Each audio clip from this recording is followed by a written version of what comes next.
My name is John Chandler, Director of Athletics here at Coe College. I'd like to welcome you to Eby Fieldhouse. As a star running back for the NFL's Buffalo Bills, Fred Jackson, Coe class of 2003, has remained true to his Division III roots. Fred and his twin brother Patrick, if you didn't know, there's Patrick, came to Coe College in 1999. During that time, they both participated in football and track, and while being involved in various campus activities.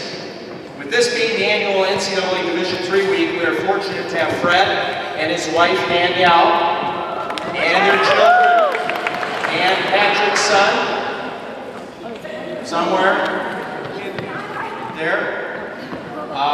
Danielle was also a student athlete at Coe. She participated in soccer.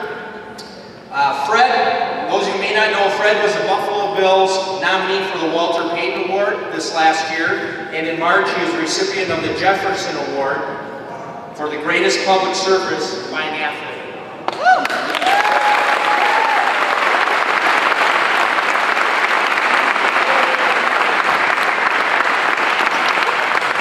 Both Fred and Danielle are involved in a wide variety of community activities in the Buffalo area. They also started D3 Nation, as you see the t-shirts that they donated for you today, and the gear that they have on. The initiative of D3 Nation is to strengthen bonds and foster pride among Division III athletes, while providing them with a sense of community. It is my pleasure to welcome Fred, Patrick, and Danielle back to the Coe campus. Good day. Come on. He's such a mean father. Look what he did to his son. Hey, come here, Tatum. Tatum, come here, buddy. Tatum, come to your uncle. Your uncle got you. Get out here. Come on. Hey, you don't want to be crying in front of everybody? Look at all these pretty girls in here. You don't want to be crying in front of them? Oh, I guess you do. Never mind. I forgot. He doesn't like girls. He's too young. How you guys doing today? It's good, man. I appreciate y'all coming out here. All right, you done? Yeah? All right. You want to go play with Braden? Yeah, go get him. All right, as you can see, I got my ugly half here with me. I look better than you, I don't know. But our experience at Coe, you know, was phenomenal. We enjoyed every bit of it. We were both, all right, let me see if I can see anybody in the stands. Who's the smallest person in the stands? He dwarfed us. You were way bigger than us. I was all of 145 pounds when I was in high school, so pretty much everybody in the stands is bigger than we were. But we had an opportunity to come to Coe College. Our middle school coach, Fizz Phillips, was once the head coach here, and he coached us when we were in middle school, and he said, I have the perfect place for you guys to go play ball at. And he was like, Coe College. And I looked at him, he looked at me, we were like, you know, where's Coe College? He was like, just hop in the car with me, we'll take a drive, and I'll introduce you guys. Little did we know, this drive was 14 hours. But we got to Coe, loved it. After the visit, we said we're going to Coe. We went back home, finished our senior year. We came to Coe early. I think we got here about a week early, and we were like, what's up with all this corn that we see out in all these fields? Like, where is everybody? You know, but we had a tremendous time when we were here. I mean, obviously, we had some of the best coaches. You know, I see Coach Atwater every time I come home or come back here. You know, he's continued to, you know, be a part of our lives. Oh, I just see Tatum was drooling on me, but that's cool. Dougie, you know, Dougie's part of that Coe experience.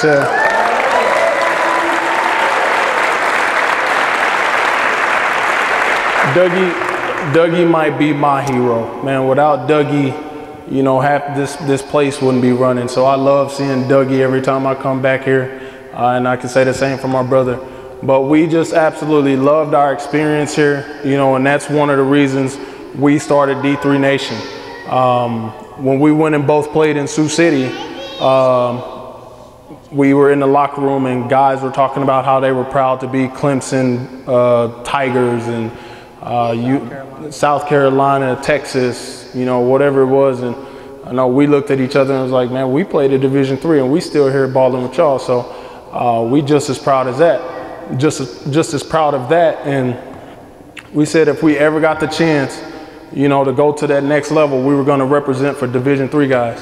And that's why I got my chain, and that's why we got D3 Nation, is because we are proud of that, and we're proud of our humble beginnings. I don't know if a lot of y'all might know it, but I wouldn't have got to the NFL without Chandler, because Chandler was my head athletic trainer, and I saw that dude all the time. So I wouldn't be where I am today. And I got to give my wife a little crap because, huh? Chandler was, yeah. You remember that because you gave him so much crap. So we used to have this thing called Freddie treatment. It's real. He's going to deny it. It's real. The only person who got Freddie treatment was Freddie. So it's real. Chandler, you and I both are just going to deny. But I remember my wife was in here. We were playing. It was IM volleyball, wasn't it? Yeah. We were actually pretty good at volleyball too. So any of y'all that play volleyball and y'all want to see us, y'all just let us know. We'll get the nets out right now. So, but she rolled her ankle. I mean, as soon as she came down, and it was this guy's fault. Yeah, she landed on your foot. She rolled her ankle, and I swear it instantly was black and blue. And we go downstairs, and I have a plantar's wart, you know, on the side of my foot, and I get rushed to the emergency room for a plantar's wart. And she's laying on the table with like a broken ankle, and everybody's just walking by her. So she absolutely hated that. But to this day, I tell that story because I thought it was so funny. And I wouldn't be where I am without John Chandler. Thank you, sir.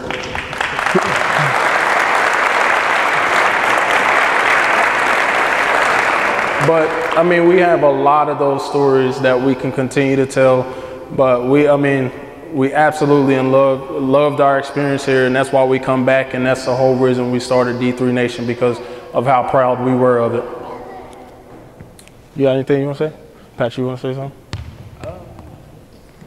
Go Kohawks.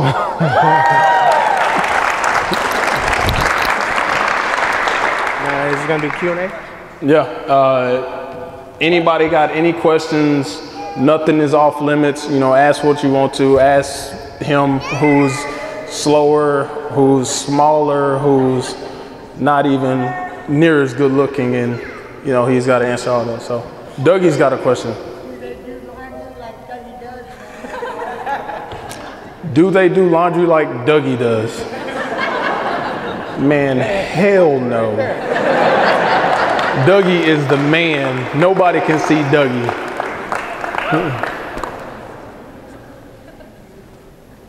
Anybody else? Right here. Hold on. What's your guys' favorite flunk game memories? I actually have one that's funny that I can tell because I have kids here. So it's about her. 9 o'clock was done the rest of the day. 9 o'clock, I laid her down and she was out the rest of the day. Woke up and was like, it's flunk day. I was like, I'm pretty sure it's, you know, noon the next day, but good job though. So that's my funniest story from flunk day. Yes. What was one of your biggest hurdles to get over after leaving D3 and getting to where you are today? Biggest hurdle, I think, is just being, Chandler did a tremendous job. He got me a workout with the Green Bay Packers. And I remember I did everything well.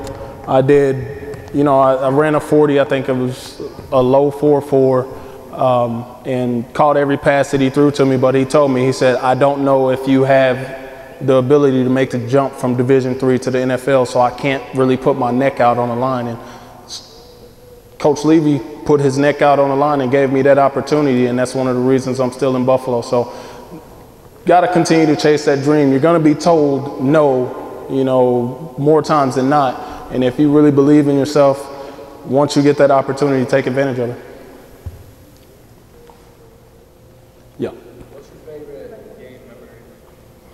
Favorite game memory would probably be my first start.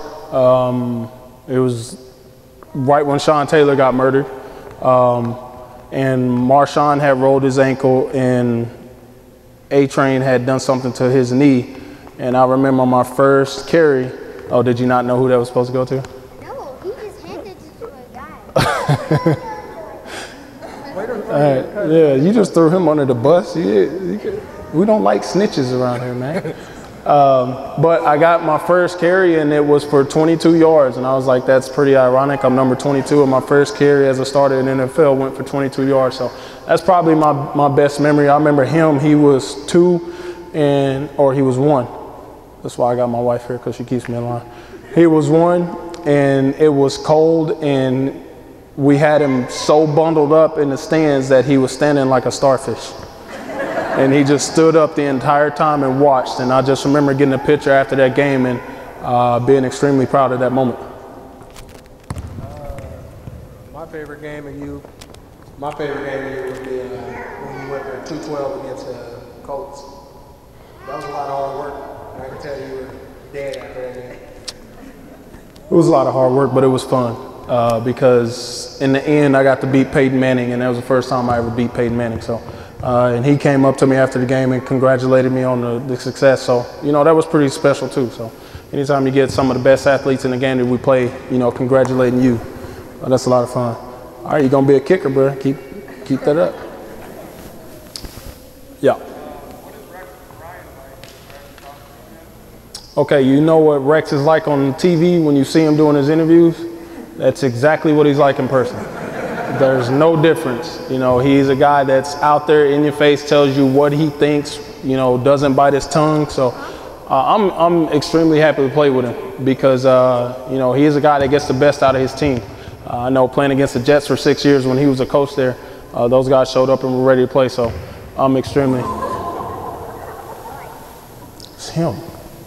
Okay, grab another one. Grab another one. Right there. See that ugly Iowa hat he has on right there? That one, that's for him. Go get another hat, give it to him. He needs to replace, all right, he gave it to him, so he needs to replace that hat, so I'm just playing. I'm from Texas, so I'm a Texas fan. Yeah. Do your kids all play sports too? Braden, do you play sports? What do you play? Football and soccer. Beans. Beans, do you play sports? Do you want to play sports? I hate that too. She's like, I'm a princess. I just want to dance. Jade, are you going to play sports? What are you going to play? Soccer like mommy. Mason, you going to play sports? No? All right. She might play. That one right there is probably my toughest kid. So I know she'll play something. He's the most athletic, but he has no killer instinct, and if you thump him in the nose, he's done. So, but I love the fact they all want to play sports except for that one, but we'll get her. She's just sick, so we still got time to work on that. Yeah. I know it's an adjustment coming from Texas to Iowa for like weather-wise. So how is it going from Iowa to Buffalo? Well, it was definitely harder to make the transition from Texas to Iowa because I remember when we first got here, we didn't have a coat. We didn't even know what a coat looked like. And then we had to go out, and I remember I bought this coat that was probably literally down to my ankles because after the first winter, I was like, there's no way I'm not having another coat. But Buffalo is just a lot more snow. It's actually on average about 20, 25 degrees colder here in Iowa than it is in Buffalo. But we just get a lot more snow in Buffalo. Like, I know some of y'all might have heard about Snowvember. In Snowvember, we got 7 feet in one night. And I remember going to the back to let my dogs out. And on the patio, it was literally up here, and I opened it, and they both looked back at me like, I'm not going out there. So, but that was the game that we had to be snowmobiled out of our houses to the plane, and they took off and left all the wives and the kids at home with the kid in the snow. But we had to go play in Detroit because we get snow like that all the time. And that would be the major difference. Oh, I'm afraid to hear what this guy has to say. Yeah. When we were stuck in our house, we had to eat snow.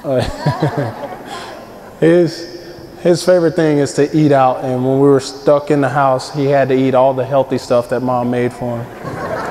That's what he remembers about Snowvember. Terrible, he says. You what?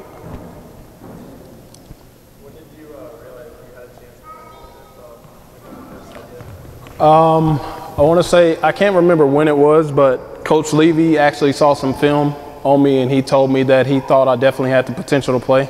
And after hearing that from a guy who has coached in 4 straight Super Bowls, it definitely gives you the confidence to do it. And, you know, I just try to take my game to the next level.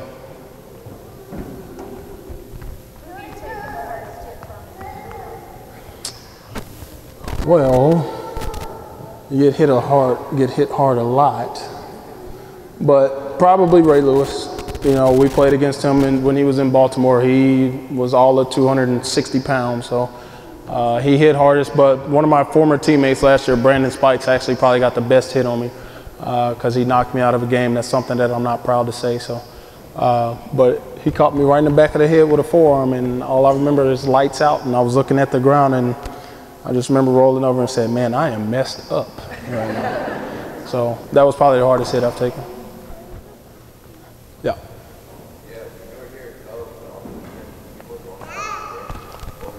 Say it again.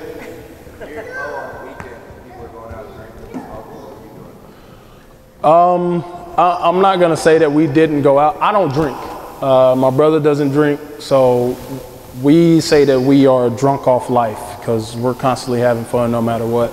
But we went out. We enjoyed, you know, college. I mean, that's the one thing you try and do is enjoy it to the fullest. And but you know, it was easier for us to get up on Sunday mornings than a lot of people because, you know, we didn't drink. But I can't really say that we did much different than anybody else, other than the fact that we try to be involved in everything. You know, we got a IM wrestling champion right here.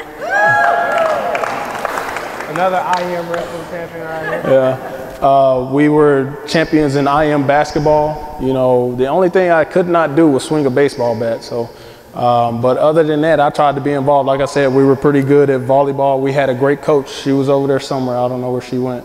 But we had a great coach in all kinds of stuff. You know, All-American in track, both of us. And that's one of the things we tried to do was just be involved in as much as possible. Yep.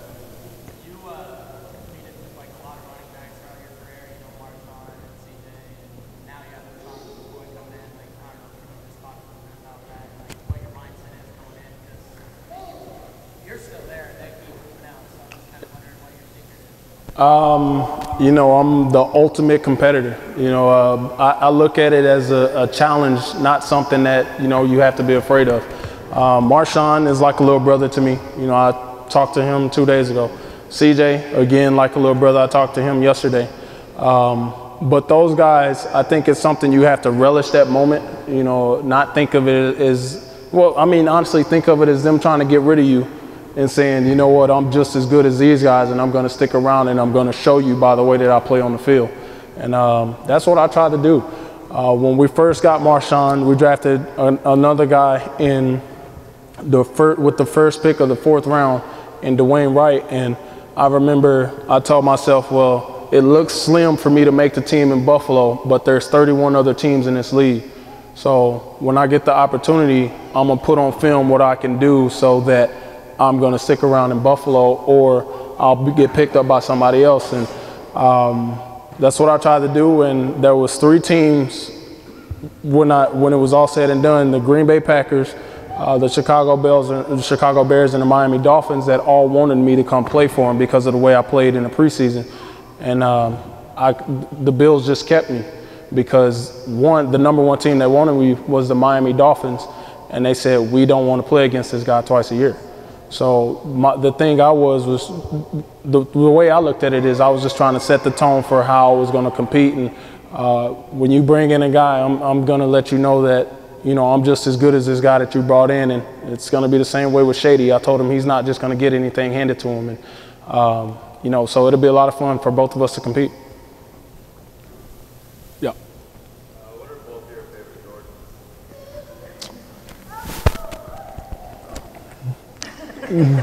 Space Jam's got to be, that's my favorite. I mean, it's Jordan, though. You can't really go wrong. I like the 11s and the 13s, though. Any 11 or any 13 is my favorite.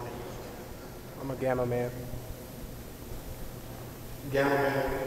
I love him. I got to go for it. All right. All right. Patrick has got to get out of here, so.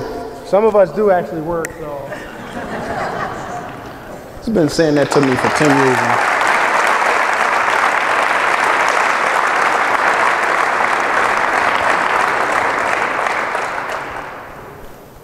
Well, I don't have to work, so I'm still staying here. Anybody else?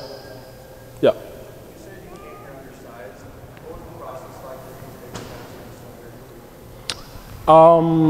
Listening to our strength and conditioning coaches. I was a late bloomer.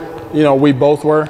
My dad was the exact same way. When he was 18, he was 170 pounds. By the time he turned 19, he was 225. So a lot of it had to do with genes, but we worked our butts off. We wanted to be pound for pound the strongest people in the weight room. And that's something that I can still say today.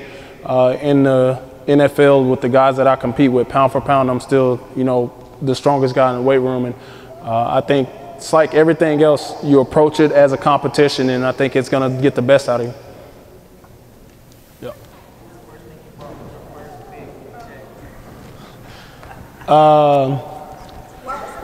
The first thing that I bought with my first big check. I know what you bought. Why? Yeah, that's actually correct. The first thing I did was pay my student loans off. But that was a check that I was happy to write. So, but the first toy that I got was Camaro, which my wife was like, "Really? That's all you want is a Camaro?" And I was like, "Yeah, I want a Camaro." And then when it was all said and done, I had put like 60 grand into the car itself. So it ended up being a lot more expensive than she was expecting. So, but that's probably the first thing that I did was splurge on that. Yeah. What do you eat on game day? I know that too. He knows that, so we're going to ask him. Come here. Pancakes. Come here. Come tell the story. Pancakes. Pancakes. All right. What happens on game days? My mom and my grandma bake pancakes and bacon, and then we eat it before we go to the game. It's family tradition. Every time they give us stuff up at the stadium, but I'm not a big breakfast guy. And It's pancakes. pancakes. Every time we come home, my wife and my mother-in-law, dang, that's a phone, man. What are you doing? It's yours though, so I'm not too worried about it. But they make pancakes, bacon, eggs, the whole smorgasbord. And we usually have people come in for home games, and we'll all get up. They'll be up by the time that I come home. We have to stay at a hotel on game night, so that's a lot of fun. I don't even want to get into that. But we have to drive back home, and when I get home, they have it all made. I eat, and then I head to the stadium, and they're usually right behind me going to tailgate. So that's usually what we do. Yeah. Besides your home stadium, where's your favorite place to play? Probably the new Dallas Stadium, because that's right where I grew up. They actually tore down the house that I grew up in to put the stadium up. So that was a lot of fun to be able to go back there and say that I had a home field advantage, so to speak. In two places I have a home field advantage, yes. But that was a lot of fun to be able to go back there and do that. Who is your mentor? My mom was my mentor. She actually got us started in football. She was one of our first coaches. When you have two twins that are highly active and running around breaking stuff in your house, she was like, I got to figure out something to do with these kids. So she put us in football when we were in first grade, and we absolutely, it's right here, we absolutely loved it, and we kept at it. And, I've been playing football for 28 years now. So, and without her getting us started in that, I wouldn't be where I am today. What? I started football when I was in kindergarten. Good job. Yep. Anybody else? Yeah. Emmitt Smith was the #1 guy that I looked up to in football because, you know, I loved his game. You know, I was a big Cowboys fan growing up. That's why I wear number 22 today. But I mean, who wouldn't say that they were a Michael Jordan fan? You know, and I was. You know, so between him and Emmitt Smith, those were the 2 athletes that I looked up to the most. Yeah, tell John he needs to hang one of my jerseys from up there or something. I mean, that's yeah, tell him. Yeah, all right. You want me to tell him? Anybody else? You got a question? Say something. Don't do it. Say hi. Hi. There you go. Good?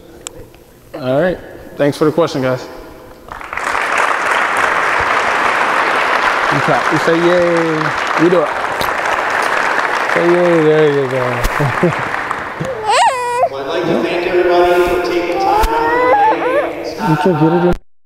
Like Patrick left, we appreciate him coming, as well as Fred and Danielle, and they're going to be on campus visiting some other people, and we hope to see them back here soon, you know, sometime in the future.